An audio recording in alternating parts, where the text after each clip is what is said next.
When you say some people are in the team because of godfatherism or because of nepotism, connection, and what have you, it is true. It is true. So do you have any If not, if not, if not for the corruption in the country, we have so many other players who are willingly ready to play for this country, to play for this our Super Eagles because it is their country. But because they cannot have their way in there. They cannot have their way into the team. They decide to choose another team. You see players like Akanji playing for Switzerland. Akanji, how does the name sound to you? Obafemi. He's even asking Obafemi. Akanji. And so many other players like Bukayo Saka and what have you. There are many. Welcome to the Theatre of Dreams. Here we go.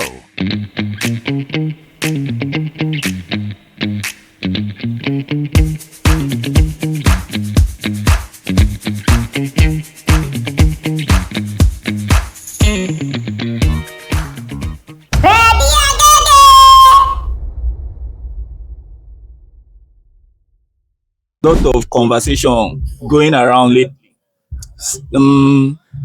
If the Super Eagles fails to qualify for the 2026 World Cup, who would you say is responsible?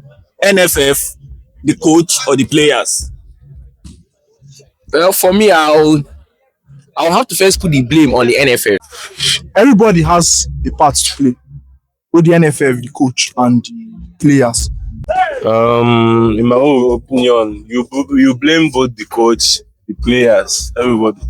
Because when we have the chance to even come close of qualifying, we bottled it against South Africa. That was a pure win. But both the players, the coach, everybody was not serious. And now they are now fighting to survive, which is not even possible.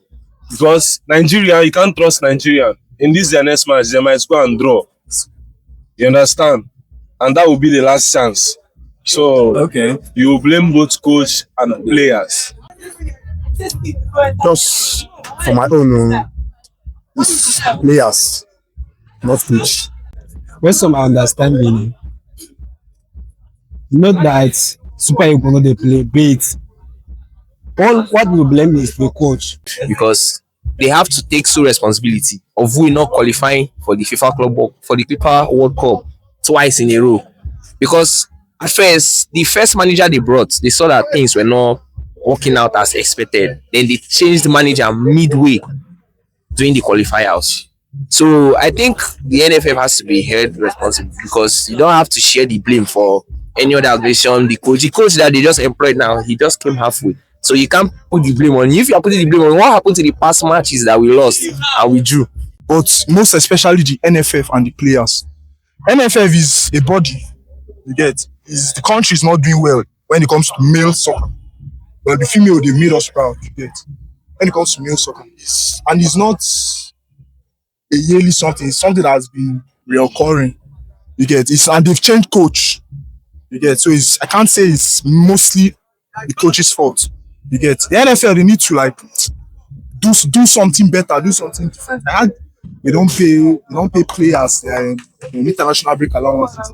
And that thing now is a motivational factor. Some players now play better in their clubs. So you can't fault the coach. No, not really. You get? If the coach now is doing his job, it's left for the players to do well now.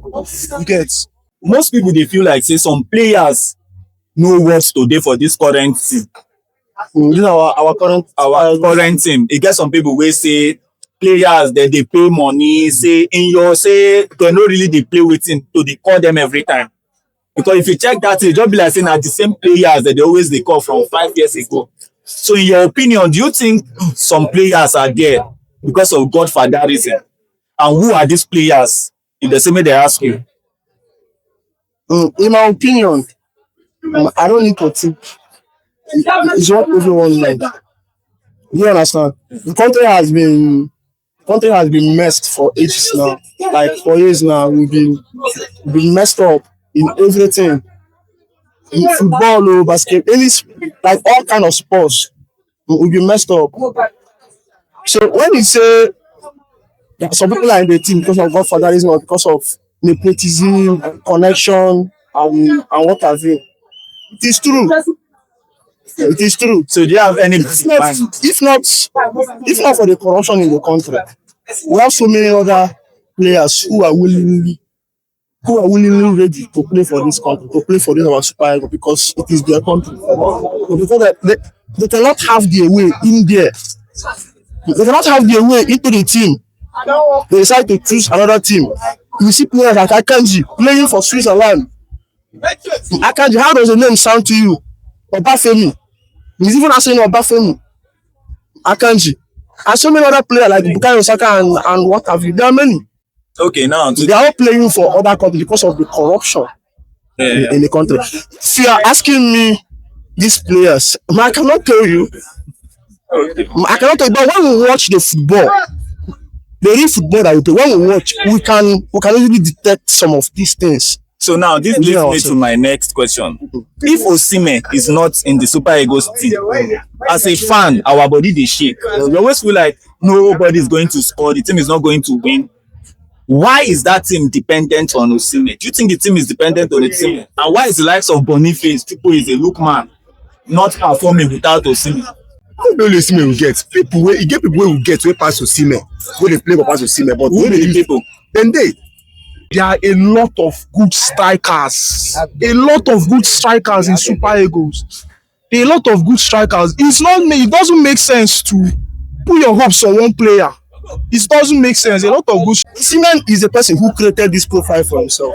When he said that a team or the fans are dependent on a particular player, you should be able to look backward what this player has done before. You ask yourself, what did Osimhen do last season? We all know what Osimhen did in Galatasaray last season. So this player created this profile for himself, the fan did not just wake up sentimentally to start saying Osimhen is our best player. We cannot do much without Osimhen. And when we watch this said Osimhen, we see what this guy can do. We see the kind of agility, the kind of ready this guy is to put the ball forward to the post.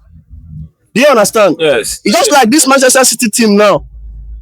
Now, check the goal this Manchester City team has scored this season without Haaland. How many goals have Man City scored? How many goals have Haaland scored? You will not find out that it's only like 3 goals that have been scored by other players. All other goals are By Alan. by Haaland. Now, this player created this profile for himself. Even when you have a better option to pass to another person that can score goal, but you know who Haaland is. You know you give him this ball. Now, this is the kind of profile Osimhen created for himself in this national team. You know what he can do. Even when he does not score, we will see that the defenders are feeling that somebody is there. You know, when you have a great person in your team, you like to build. You build, like for example, now Chelsea, they are trying to build their team around Palmer, which is not good, and that's what Nigeria is doing. Once Osimhen is out, it's very difficult for them to score. And which they are not taking Boniface serious. Even him is not taking himself serious too. Not TikToker, he's a content creator. So without those people, they just need to be serious. That's just it. Understand? They need to find another build up, like build the team around everybody, not only on one players. Follow and subscribe for more gist on everything football. Here we go.